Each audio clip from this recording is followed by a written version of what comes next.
Hi everybody. We got a little bit of a different video today. I've spent a lot of my time over the past few months just making TikToks and kind of making more short form content.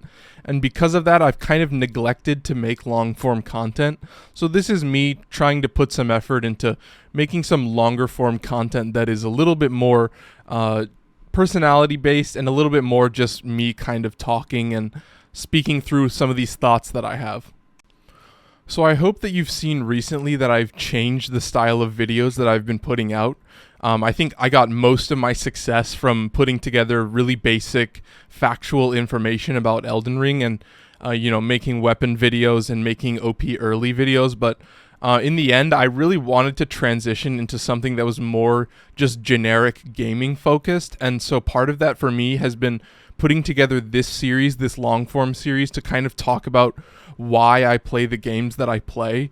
I think even with these first couple videos that I've uploaded, you'll start to notice a trend about the type of videos that I play, that I really like to play games that are kind of randomized and kind of have a lot of complexity and variety so that I feel comfortable kind of replaying them over and over again, and it doesn't really feel boring, I guess. And I want to get into that more in this video, how, if you kind of play the same thing over and over, how can you keep it fresh? So like the title suggests, this video is mostly going to be focused on what I would consider to be autistic traits. And that's something that's really important to me that I want to get into, that I would never diagnose myself or even consider myself to be on the autism spectrum, but I think what I've learned, especially from listening to people like Dr. Drew and just kind of psychologists and developmental psychologists in general, is that you can kind of have traits that relate with people with autism, but that doesn't necessarily mean that you have that kind of disability. It's more just about understanding that I think autistic people are very unique and are in some ways very specialized.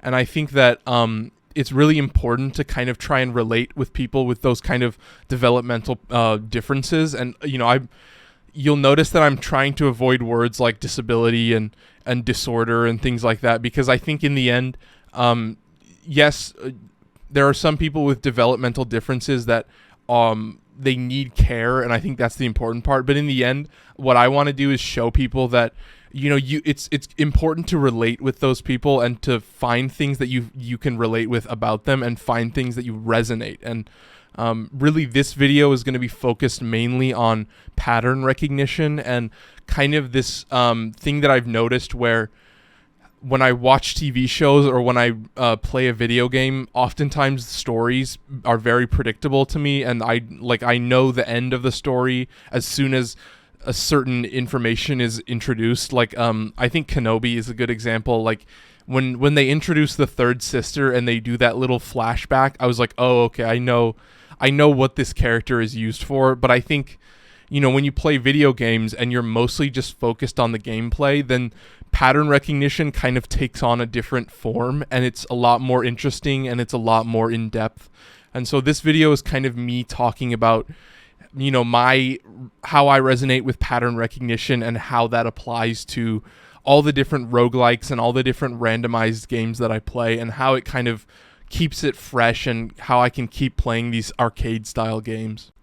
So I think what's interesting when I talk about pattern recognition is kind of this duality, opposite inverse idea where, I mentioned that things start to become boring and they start to become predictable. But on the other side of that, the games that I play are basically games that you just replay over and over again. And so there's kind of this weird clash in how you think about that. But I think that's part of how pattern recognition presents itself within me specifically, is kind of this idea that when you're talking about stories and things like that, patterns are a lot different than when you talk about video games and gameplay specifically.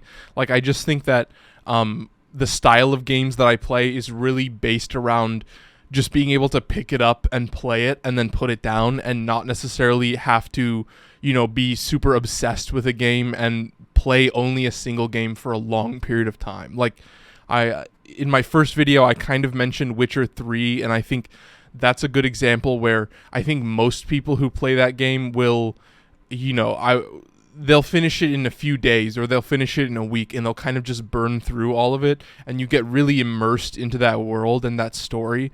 And I just don't think that's something that I relate with very much. I think what I really enjoy is this idea of, a lot of games have a lot of gameplay mechanics in common, and so if you know how to play a few different games, then you essentially know how to play all of these different roguelikes. And so part of it becomes, I want to play Hades today. And, I've been playing a lot of Curse of the Dead Gods. And so there's a lot of stuff that carries over between those games, but there's a lot of stuff that doesn't. And so part of the pattern recognition is reminding myself how to play Hades, reminding myself all of the builds and all of the different play styles. And it's almost like riding a bike, but in a weird way where it's like riding a bike. It's like riding 12 different bikes that are all slightly different. And, if you know how to ride one bike, then you know how to ride all of them, kind of. And so what really happens is you kind of remind yourself like, oh, okay, so this is important within this game and this is important, but really it's mainly just gameplay focused. And I think that is just really intuitive for me in a way that, like, when you forget about a story, it's a lot harder to remind yourself what's going on in the story, and it's a lot harder to reinvest yourself in a story. But if you're just playing a game and you're just doing it for the gameplay, then it's you just kind of sink back into the rhythm of how you play that game. And I think that's a super fun just experience of, taking a break from a game and then coming back to it and having a lot of excitement, a lot of fresh intentions when you come back into that game. So I think part of why I love these games so much is kind of this very established and super solid framework through which a lot of these roguelikes and a lot of these similar games are designed. And I just thought I would talk about a few of some of my favorite kind of overarching mechanics that you can kind of find similarities between different games. And I think it all really begins with this incredible thing called procedural generation, which is kind of, it takes different forms in different games, but really at the core of it is just the areas that you enter and the map and the layout of each time you play a game is kind of randomized in a way. So I think Hades is a good example where basically every room is kind of randomized, and then the next room that you go into will have randomized rewards. But I think it's very limited in its scope because it's almost like a bunch of puzzle pieces. So what you find is that every door that you enter, it'll kind of keep you in a small room that's pre-designed, and there are a couple, or I would say there might be even a dozen different room designs. I think especially in Tartarus there's a lot of really interesting room designs, but really what it means is you create a bunch of puzzle pieces, and then you make sure that all those puzzle pieces can connect, and then what you can do is you ask the computer to create this random assortment of puzzle pieces to lead you through the level. And I think Curse of the Dead Gods is another great example where you kind of have central rooms, and then you have spokes coming off of those rooms, in each of the cardinal directions. And so what the computer will do is it will randomize, which room is connected to what, and what traps are in there, and which enemies are in there. So it becomes very complicated, and I think you'll start to see a trend where all the rooms, you've seen all the rooms, and you will see all the rooms very quickly, but it's almost the way that the rooms are connected that adds that level of variety and adds that level of pattern recognition, where it kind of messes with your pattern recognition because you know what the threats are, but you don't necessarily know how they're going to be connected, or you don't necessarily know how many threats there are going to be. And I think we'll move on a little bit, but I think we'll talk a little bit about also kind of the Sekiro randomizer and the Elden Ring randomizer, how all they really do is randomize the enemies. But what happens is you realize that a lot of the enemy placements within, Elden Ring and Sekiro specifically, if you get a dangerous enemy within that enemy placement, then it's like a whole new game, because now you have these new threats to deal with, and you have to deal with them completely randomly, and so it ends up with a lot of chaos, and it just becomes really overwhelming really quickly. And I think in Sekiro specifically, it's really incredible because you have this stealth mechanic, and so part of the game becomes assessing each situation and gauging, how am I going to come at this threat? How am I going to tackle, I've got these Okami warriors and I've got these Central Forces shinobi, and these, those two enemies are really annoying, or you have the Red Guard and you have the Red Guards with the two swords, and there's a lot of really intimidating enemies, and so every time you enter a situation, you're immediately on edge because you know how dangerous that area is. But I think really, especially when you talk about Elden Ring specifically, I really love how the progression of that game is set up. And I think roguelikes in general are really good at having a solid progression system. And, even though you are replaying the game, it does feel fresh every time you play, because there are so many progression systems. And as you play the game, you'll get stronger. But not only that, you'll get stronger through stats, but you'll also get stronger through skill. You'll actually become better at the game, and you'll become better at putting together builds. And, if I'm talking about a game like Skull the Hero Slayer, I'm still really bad at it.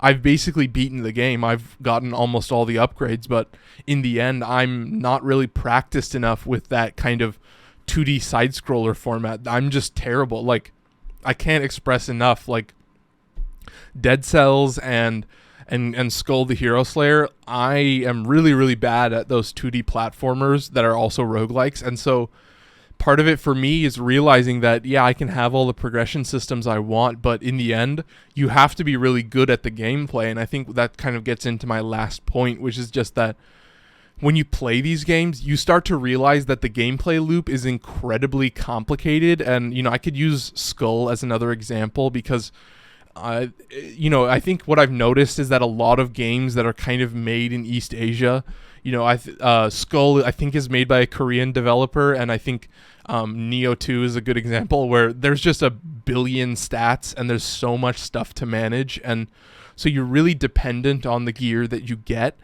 But in the end, like, 2D side-scrollers I'm just bad at. They're hard for me to play, but they're really fun because, you add this element of gravity, and I think, like, when you're talking about a 3D isometric where you move kind of on the X and Z plane, I think what 2D side-scrollers do really well is they have the back and forth motion, but then when you add gravity, you add a whole nother depth to the game because now you design attacks that are centered around, okay, this attack moves left to right, so therefore you need to be jumping over it, and the jump is a whole nother complexity because you have to time it properly and you have to dash properly. And I think what's really awesome is just the more you play it, the more you realize that, the attack mechanics, the defense mechanics, all of the bosses, like, they're so intricately designed, and it takes a few times to actually realize how complicated these games really are.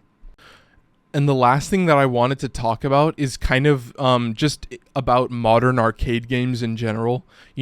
All of these videos, all of these TikToks that I'm making are kind of centered around this idea of this modern arcade that exists on your computer, and this idea that I think it's fun to buy a lot of these games, to just have a lot of games on your hard drive.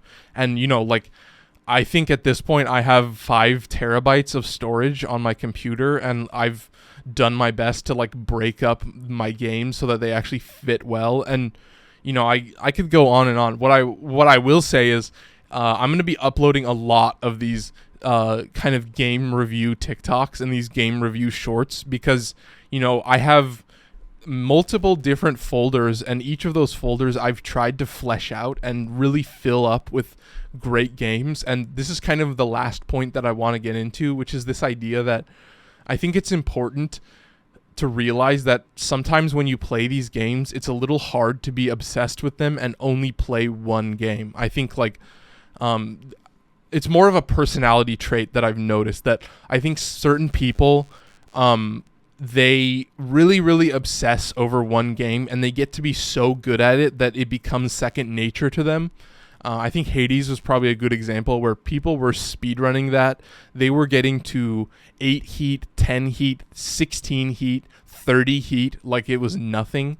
And I think that's really cool. But what happens, I think, is that for me, if I want to replay a game, I want to replay it over a long period of time. So, like, I've had Hades for a long time, but I don't really play it that much. I kind of pick it up and play it every once in a while because it's balanced in such a way to where I can kind of beat the game every time I play, even if I haven't played for a long time, and that's really fun. But I've got tons of games, and part of it is that I don't just play roguelikes, but what I do play is games that are just kind of pick up and play. So if I'm not playing roguelikes, then I could be playing, Warframe, which is more of an MMO, or I could be playing, I guess Neo 2 is a good example, but really, it's not just that. I mean, I have a bunch of VR games that I really love. There's a bunch of really cool VR roguelikes and really cool kind of VR endless running games, and I think it doesn't have to be on VR either. Like, there's this game Tanuki Sunset where you're literally just a raccoon on a longboard going down an infinite track, and it's so much fun because the procedural generation is just incredible, and you get in this flow state. And I think that's part of it, is like, it's really fun to just pick up a game and play it, and then if you get bored of it, that's okay, because you have a bunch of other games. And I hope that other people start to kind of learn from how I play my games, because I think it's a really cool way to play, and it's a really good way to show off a lot of games to new people. And my dream is to kind of have this setup where I can bring my friends in and have them try these games and say, okay, here's a game that you might like. And not just that, I think in the end, the whole goal is to kind of show off these really cool games that are easy to play, and in the end they're really easy to understand and easy to learn. And I think part of what's so fun about having this variety of games is that it's fun to learn how to play. Like, there's a lot of games that I really need to go back to and practice more, because I realize, like, you have to be really good at these games to even have a chance of having fun. And once again, I realize that I'm really bad at 2D platformers where gravity is a factor. And so what does that tell me? That tells me that I need to be playing more 2D platformers. And thank God I have a lot of 2D platformer roguelikes. And so it's really easy for me to just be like, okay, let's play Flint Hook. Let's play Dead Cells. Let's play Skull. Or maybe there's one that I can't remember, but I really love that one. And you just realize, like, all of these developers are really incredible, and they make awesome games. And when you start to play all these games that have a lot in common, then it becomes almost second nature for you to just pick them up and play them however long you want, and then put them down. And it kind of screws with the pattern recognition, right? Like, when you play such a wide variety of games, it's your brain is kind of always excited, and it's always feels fresh. And I think that's just really fun. So, I hope you guys enjoyed this video. Seems like a pretty short one. I'm pretty excited. This is a new format. I'm kind of recording in segments as opposed to doing an hour-long block. And I think in the end, I'm a little bit more concise about what I talk about. So, I hope it's a good video. That's all I can say. It was pretty good to listen to. And we've got some Sekiro footage in the background of just me recording some segments. And God, I haven't played Sekiro in a long time, but getting back to it it's just like, it's just picking up the bike again. Like, it's just so intuitive for me to just understand how to defend myself. And I was fighting Corrupted Monk, and I was fighting Orin of the Water, and I was getting my ass kicked, and that's really awesome.